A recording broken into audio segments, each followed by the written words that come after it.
Hi everyone, welcome back to my channel. ఈరోజు మన వీడియోలో మరో ఇంట్రెస్టింగ్ టాపిక్ ఏంటంటే అక్కినేని యంగ్ హీరో నాగ చైతన్య రీసెంట్గా రెండో పెళ్లి చేసుకున్న సంగతి తెలిసిందే. సమంతకు విడాకులు ఇచ్చిన తరువాత ఇటీవలే శోభితా ధూళిపాళ్లతో 7 అడుగులు వేశారు. గత ఏడాది డిసెంబర్ 4న వీరి పెళ్లి కుటుంబ సభ్యుల మధ్య ఘనంగా జరిగింది.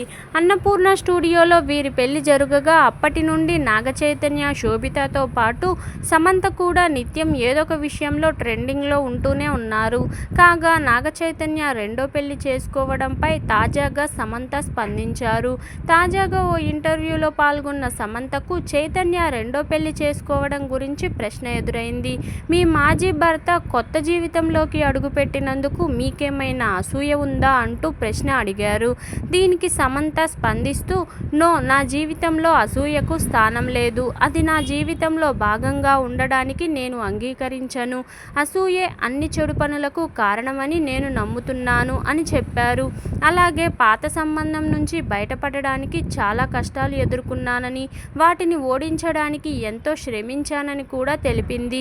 సమంత చేసిన ఈ వ్యాఖ్యలు ప్రస్తుతం నెట్టింట వైరల్ అవుతున్నాయి. సమంత చివరిగా విజయ్ దేవరకొండతో కలిసి ఖుషీ సినిమాలో నటించింది. ఈ సినిమా హిట్ అయినా శామ్ మాత్రం తెలుగులో మరో కొత్త ప్రాజెక్ట్ మాత్రం ప్రకటించలేదు. ఇటీవలే రాజ్ అండ్ డీకే దర్శకత్వంలో రూపొందిన సీటాడెల్ వెబ్ సిరీస్తో ప్రేక్షకులను పలకరించింది. ఇదండి ఈరోజు టాపిక్. ఈ వీడియో కనుక మీకు నచ్చినట్లయితే లైక్ చేయండి, షేర్ చేయండి, సబ్స్క్రైబ్ కూడా చేసుకోండి. Thank you for watching. Bye everyone.